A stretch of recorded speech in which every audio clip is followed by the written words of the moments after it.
श्री हनुमान जी साधु संतों के रक्षक कैसे हैं, कैसे माने कि श्री हनुमान जी साधु संतों के रक्षक हैं।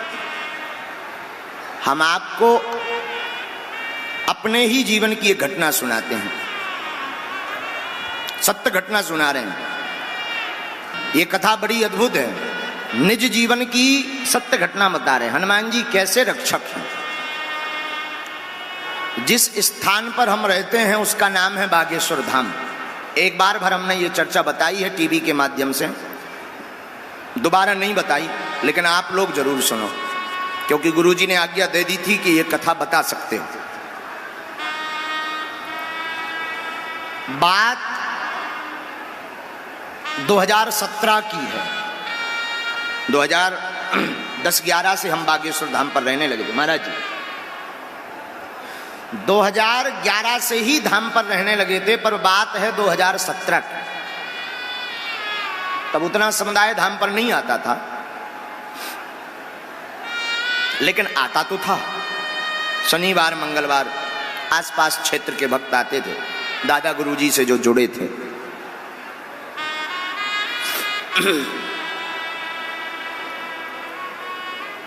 2017 में हमारे मन में विचार आया कि यज्ञ की जाए। ये चौपाई इतनी सिद्ध हुई हमारे जीवन में, इस चौपाई को हम भूलते नहीं। 18 पुराण करवाने का मन में विचार किया। दक्षिणा तो पहले से ही कुछ नहीं लेते थे लोगों से, तो राम जी की जेब हमेशा खाली। अब करें तो करें क्या। मन में इच्छा जागृत हुई कि 18 पुराण और संगीतमय राम कथा का आयोजन धाम पर हो जाए। बिल्कुल सत्य घटना बता रहे हैं।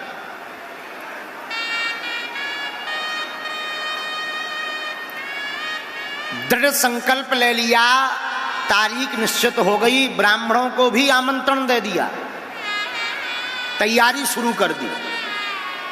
गांव के लोगों को बुला बुला करके तैयारी शुरू कर दी। 18 पुराणों की वही झोपड़ी बनना, लकड़ी लाना, आसपास के क्षेत्रों में प्रचार करना, आसपास के क्षेत्रीय संत महंतों को आमंत्रण देना। प्रारंभ हो गई तैयारी, और जेब में राम जी की फूटी कौड़ी नहीं। लेकिन श्री हनुमान जी का ध्यान किया, गुरुदेव भगवान सन्यासी बाबा का ध्यान किया और ठोक दी। जैसे तैसे करके कोई प्रचार वाला मिल गया, किसी ने राशन दे दिया, किसी ने सामग्री दे दी। 2-4 बड़े बड़े सेठ जुड़े थे उस जमाने के, अभी के। उन सेठों से भंडारा का सामान हमने उधार उठा लिया। 9 दिन जो भंडारा करवाना था। ध्यान से सुनना। सब तैयारी हो गई, यज्ञ नारायण की जय बोल गई। यज्ञ नारायण भगवान की। ब्राह्मण आ गए। मन में चिंता एक ही रोज सतावे कि अंतिम दिवस का भंडारा कैसे होगा। चूंकि विश्वास तो था कि श्री बागेश्वर हनुमान जी कोई ना कोई लीला करेंगे, पर करेंगे कैसे, ये बड़ी जिज्ञासा थी। 7 दिन कब निकल गए पता नहीं लगा। रामलीला, पुराण, ब्राह्मण आ गए, भंडारा चल रहा चकाचक। आप लोग अगर कोई बागेश्वर धाम गए हो तो बागेश्वर धाम में एक पीपल का पेड़ है। तो रोज हम उस पीपल के पेड़ के नीचे जाकर बैठकर और सबको मिलते थे। ब्राह्मणों को, कुछ गांव के आसपास के लोग आ जाते थे तो सबको मिलते थे। उसके नीचे सोफा डला था, एक टेंट लगा था उसी के नीचे। 2017 की बात।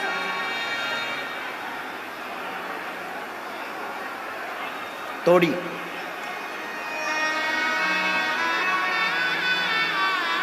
सातवें दिन गांव की पंचायत बैठी तो गांव के लोगों ने कहा कि महाराज जी, बड़ा गांव जहां हमारा है, बोले महाराज जी बूंदी का प्रसाद तो बहुत लग गया, इस बार पूरी सब्जी का भंडारा करवाएंगे।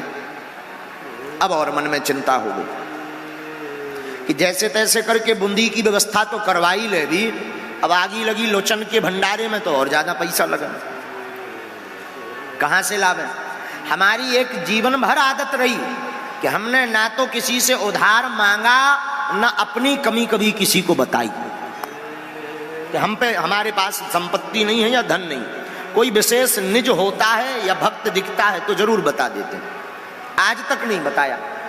उस वक्त तो और सिद्धांत के पक्के थे।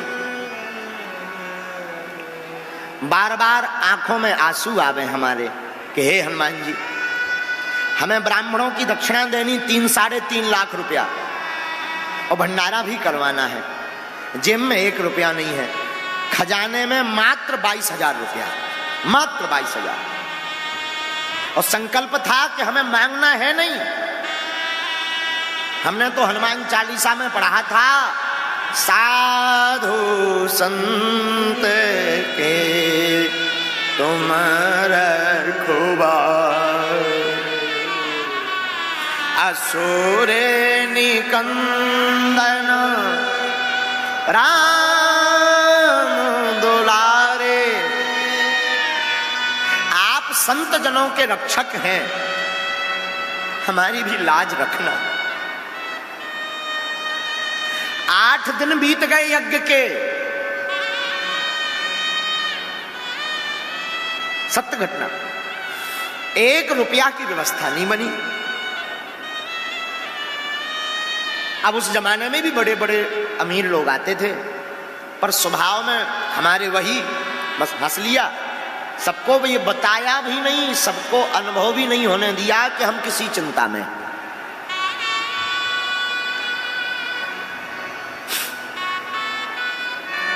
आठवें दिन भंडारे का सामान जो 20-22 हजार रुपया बचे थे वो हमने सेठ के यहां पहुंचाए कि आप भंडारे का सामान दो, पूरी सब्जी का भंडारा बनने दो, फिर देखा जाएगा।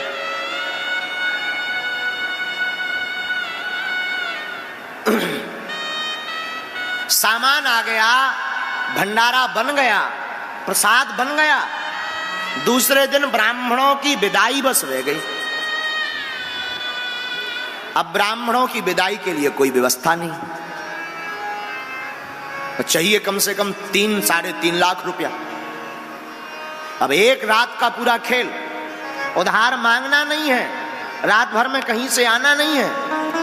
चढ़ोतरी भी आएगी तो कितनी आएगी? 50,000। सस्ता जमाना, गांव की यज्ञ 40-50 हजार आ जाएगी। चाहिए 3.5 लाख। विचित्रता तो ये फंस गई कि हम अपनी अर्जी लगाएं सो वाईफाई में सिग्नल नहीं आए। अरे चलो भाई बता दो, आपकी व्यवस्था हो जाए, अर्जी लग जाए, पर्चा बन जाए, झंझट खत्म, पर्चा में लिख के आ जाए कि भाई चिंता मत करो, कल ऐसी व्यवस्था हो जाएगी, टेंशन फ्री। लेकिन भाई साहब सिग्नल न मिले। अब और बड़ी चिंता ऐसी बड़ी, 8वें दिन रात हो गई, रात को नींद नहीं आई। चित्रकूट की रामलीला आई थी, सब रामलीला देखने गांव के लोग, आसपास के लोग आते थे। गर्मियों के दिन की यज्ञ, आप गांव में जाके पूछना ये वार्ता, तो जगह जगह मटके पानी के भरे, 4-5 हजार लोग रामलीला देखने आते थे। जब रात्रि के 1:30-2 बज गए और अर्जी ना लगे और मन में बड़ी उत्सुकता, रोटी का एक निवाला मुख में नहीं गया कि कल तो ब्राह्मणों की यहां पर नाक कट जाएगी।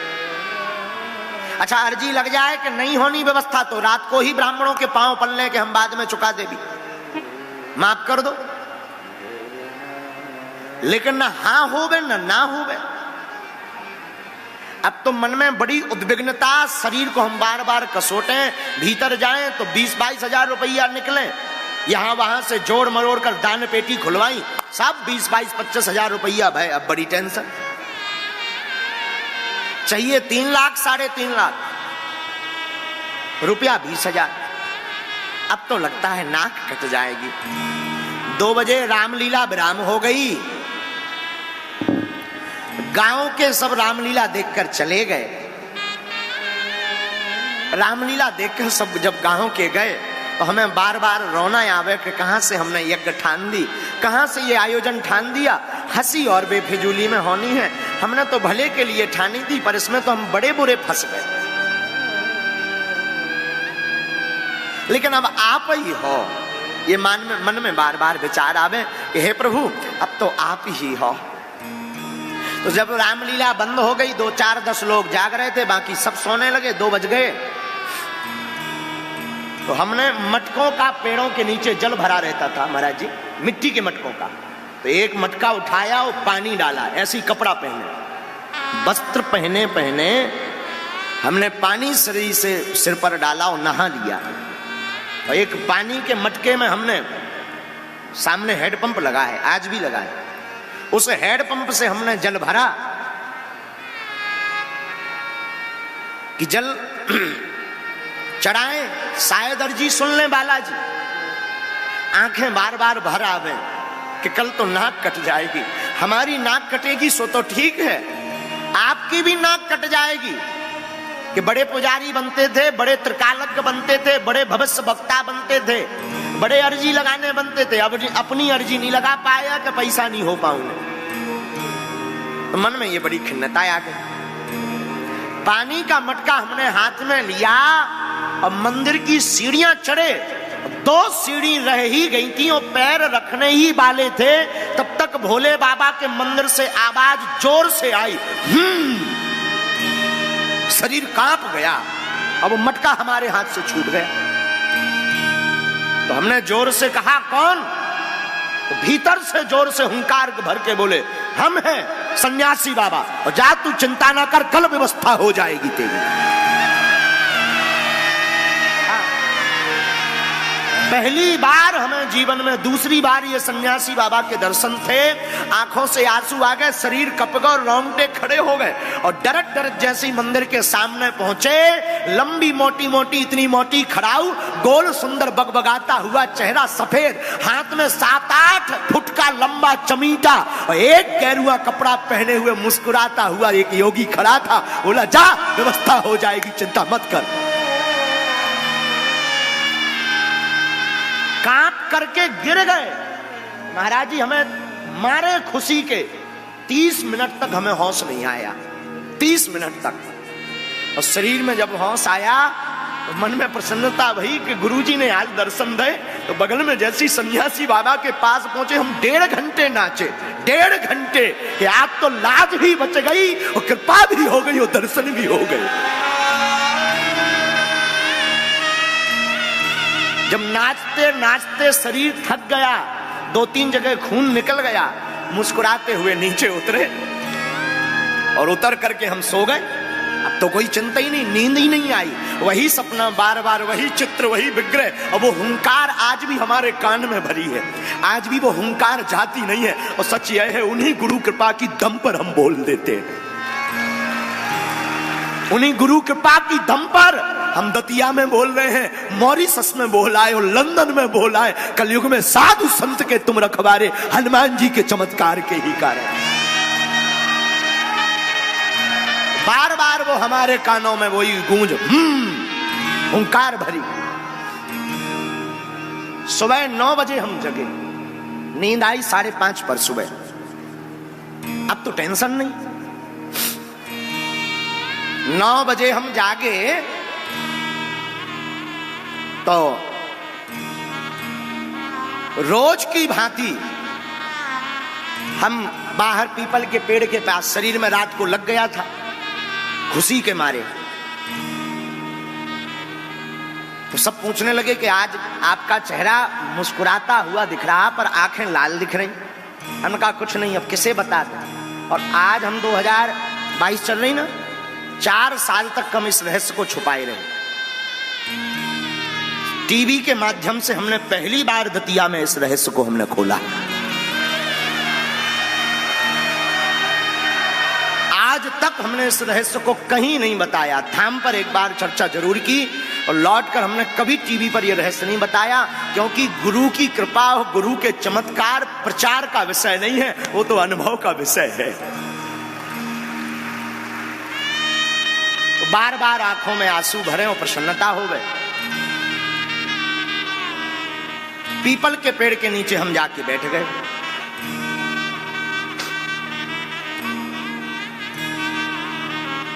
और जाके बैठे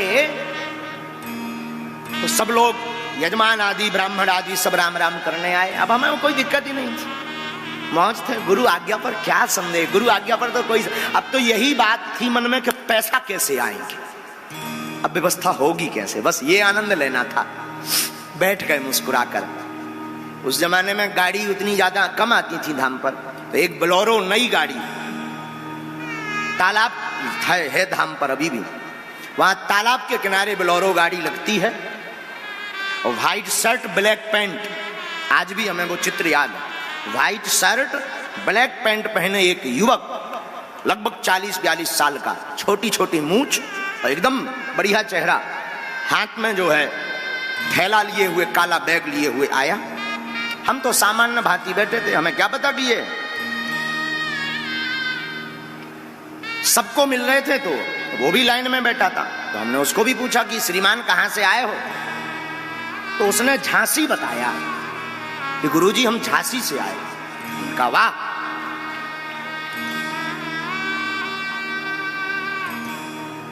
हमने सबको सीताराम की, हमने कहा अच्छे आए, आप प्रसाद पाइए, यज्ञ के दर्शन करिए, यज्ञशाला की परिक्रमा करिए। बोले गुरुजी हमें कुछ भेंट देनी है। तो एक हमारे तिवारी जी काउंटर पर बैठते थे, हमने कहा कि वहां जाओ काउंटर पर भेंट दे आओ, रसीद ले आओ। बोले नहीं गुरुजी आपके हाथ में हमें गुप्त भेंट देनी है, कुछ वस्त्र हैं। हमने कहा लाओ।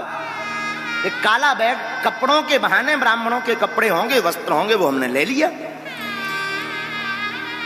और हम तो इसी भाव में थे कि कोई आएगा दान देगा, अब पैसा कैसे मिलेंगे इस भाव।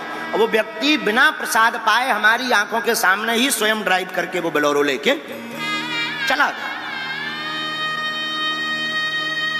और जब हम वो बैग लेकर के भीतर अपने कमरे में गए तो कलयुग की सत्य घटना हम 4 साल पहले की व्यासपीठ से बता रहे हैं। कलयुग में कि साधु संतों के कैसे हनुमान जी रक्षक हैं। हमने जब भीतर जाकर, एक ही कमरा बना था, उसमें जाकर के जब बैग खोला, तिवारी जी ने हमें दिया और बैग खोला तो उसके ऊपर एक पर्ची लिखी हुई थी जिसमें लाल स्याही से लिखा था जय सिया राम। और जब गिनती की तो 3,80,000 रुपयों की व्यवस्था है।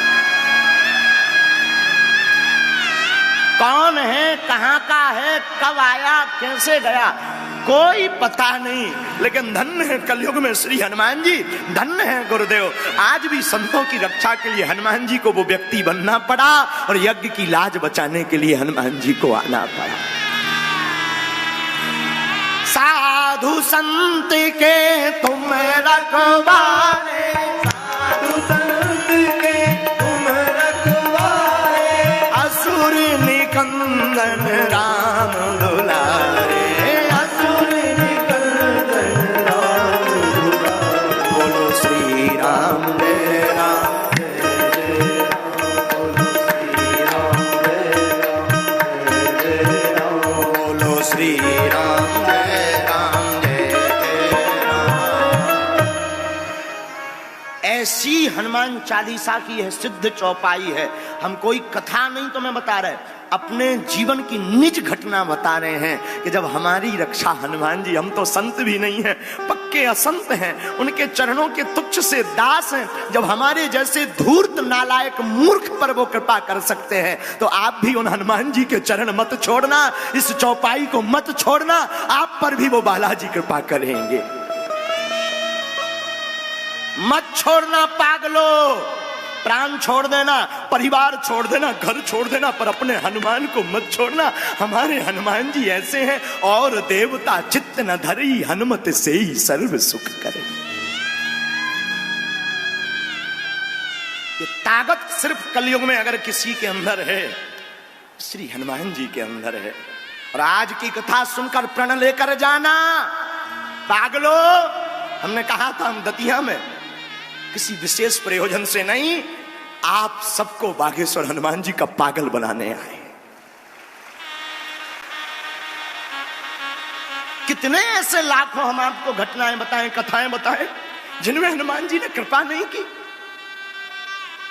कितनों की घर नहीं बनाए बालाजी ने, कितनों की जिंदगी नहीं संवारी। आज तुम यहां बैठे हो, शायद कथा में ना आए होते, कहीं उपद्रव में फंसे होते, कोई गंदा काम कर रहे होते। धन्य है तुम कथा में बैठे, आनंद भी ले रहे, भक्ति भी दृढ़ कर रहे और पापों से भी बच रहे। प्यारे,